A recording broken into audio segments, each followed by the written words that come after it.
କର୍ତ୍ତବ୍ୟ ତ କରତେ ହିଁ ହବ ନା। କର୍ତ୍ତବ୍ୟ କରିବି ପଇସା ଖର୍ଚ୍ଚ ଲାଗି ଧରିକି ଯଦି ପଛେଇ ଯିବି ହୁଏତ ଆଇସ ଖାଇତେ ଖାଇତେ ମରିଯାଇ ପାରୁଛି।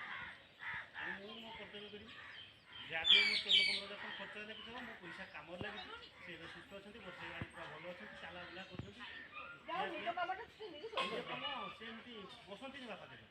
ଏବେ ସେ କାଠ କଟିଲେ ଚିରିକି ଯୋଗେଇ ଦେଉଛନ୍ତି ବହୁ ତାର ଶ୍ୱଶୁର ବୋହୂ ତାଙ୍କର କାଠ କଥା ମୁଁ କେବେ କାଠ ଚିରେନି କି ଆମ କାଠ ଧରେନି, ସେ ସେଟା ବୁଝୁନି। ଆଉ ପାଳ ଚାଷ ଯେଉଁଟା ବି ହେଉଛି ଗଛ ଖୁସାଇତେ ମୁଁ କେବେ ଯାଇନି, ମୋତେ ସେ ଦିଅନ୍ତିନି ଗଛ ଖୁସାଇତେ। ତୁ ଗଛ ଖୁସାଇବା ଦରକାର ତୁ କହିଲେ କୁଡ଼ାକୁଡ଼ି କଲେ ମୁଁ ମୂଳ ଖୁସିକି ଘାସ ଫାସ ଉଠେଇବି। ସେ ଯାହା ବସିଲା କାମ ସେ ଚଲେଇଛନ୍ତି ସେ ଖାଇବା ପିଇବା ଟାଇମ୍ ଟେବୁଲ୍ ମେଡ଼ିସିନ୍। ତେଣୁ ଏଇ କାଲି ମୁଁ ଗଲାବେଳକୁ ସେ କୁଣ୍ଠୁଛନ୍ତି କିସ କଥା ନା ଟିକେ ଜ୍ୱର ହେଇଯାଇଛି ନା କିଛି ଜଣା ଜ୍ୱର ଟିକେ ଆସିଯାଇଛି ତାହେଲେ ଭାତ ଖାଇଥାନ୍ତ, ମୁଢ଼ି ଖାଇଥାନ୍ତ, ନହେଲେ ରୁଟି ଅଛି ରୁଟି ଖାଇଥାନ୍ତ, ଯାହା ଖାଇଥାନ୍ତ।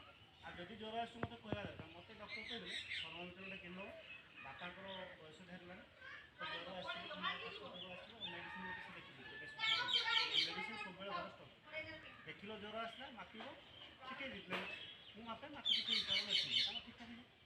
ସିଏ ଆଉ କାଲି ଜ୍ୱର ଆସି ମୋତେ କହିନଥିଲି ମୁଁ ଆଜି ସକାଳେ ପୁଣି ମାପି ମେଡ଼ିସିନ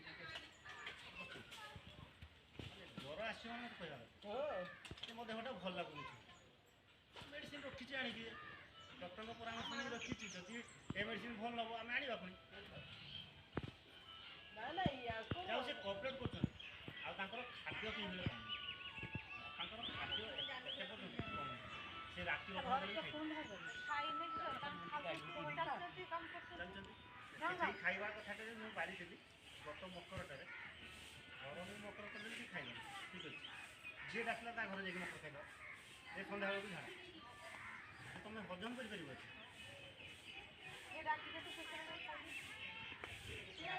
ମକର ଖାଇ ଠିକ୍ ଅଛି ଦୁଇ ବେଳକୁ ଜଣେ ଡାକି ନେଇକି ମାଂସ ଭାତ ଖାଇଛି ସିଏ ମାଂସ ମସଲା କମି କରିଛି ମୁଁ ଘରେ ଆଣିଲେ ମସଲା କମ୍ ଦେଇ ମୁଁ ସବୁବେଳେ ଟିକେ ଏମିତି ଖାଲି ବୁଢ଼ା ଲୋକ ନୁହଁ ମୋର ବି ଏସିଡ୍ ଅଛି ନା ଜଗି ଛଗି ଟିକେ ଇଏ ହୁଏ। ମାଛ ମାଂସ ପ୍ରାୟ ସପ୍ତାହରେ 2-3 ଥର ହୁଏ। ତାପରେ ବି ଲୋକ ଘରେ ଖାଆନ୍ତି ଲୋକ ଏମିତିରେ ବି ଥରେ ଖାଇତେ କ'ଣ ଥରେ ଖାଇତେ ପାଉନାହାନ୍ତି ମାଛ ମାଂସ। ମୁଁ ବି ପରିବାର ଆଜିକା ଯୁଗରେ ବି ଅଛି ତା ଘର ମାଛ ମାଂସ ଥରେ ପାଉନଥିବେ ଇଏ ତ ମାଛ ମାଂସ ଛାଡ଼ି ସାରିଲାଣି ସେ ଅଲଗା ତମେ ତ ଖାଉଛ ସାଫିସିଏଣ୍ଟ ଖାଇ ସାରିଲା ପରେ ବି ମୋତେ ବାଧା ଦେଖିଲ 1:30 ବାଜକୁ ଜମି ଏପର୍ଯ୍ୟନ୍ତ ସେ ଆସିବି ନାହାନ୍ତି ଗାଧୋଇ ବି 3ଟା 3:30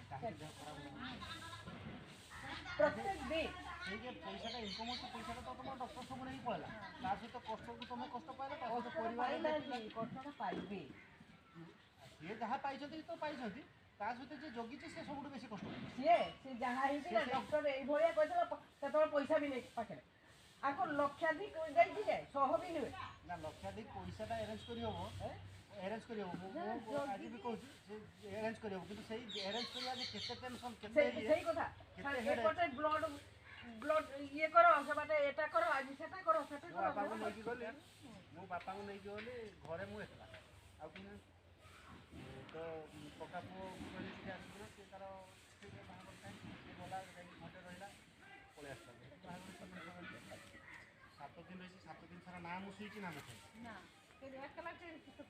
ଏପଟେ ବ୍ଲଡ୍ ଟେଷ୍ଟ କରିବି ସେପଟେ ତାଙ୍କର ପରିସ୍ରା ଟେଷ୍ଟ ହେବ ସେଠି ଛାତିରୁ ପାଣି ଖୋଲାଯିବ ଏଠି ସାଲାଇନ୍ ଲାଗିବ ଡକ୍ଟର ମନା କଲେ ସେଠି ଏତେ ଦୁର୍ବଳ ହେଇଗଲେ ମୁଁ ଯାଇକି ହାତ ଗୋଡ଼ ଧରିକି ମୁଁ ସାଲାଇନ୍ କହିଲେ ସାଲାଇନ୍ ଯଦି ଲଗେଇଦେବି 2-3 ସେକେଣ୍ଡ ଜୀବନ ଚାଲିବ ଯଦି ଚାହୁଁଛୁ ଡେଡ୍ ବଡ଼ି ନେବୁ ନା ଯାହାଟା ଭଲ ହେବ ସେଇଟା କରୁ ରହିବି ପାଇବି ଆସିକି କାମ କରତେ ବନାବୁ ଆସନ୍ତୁ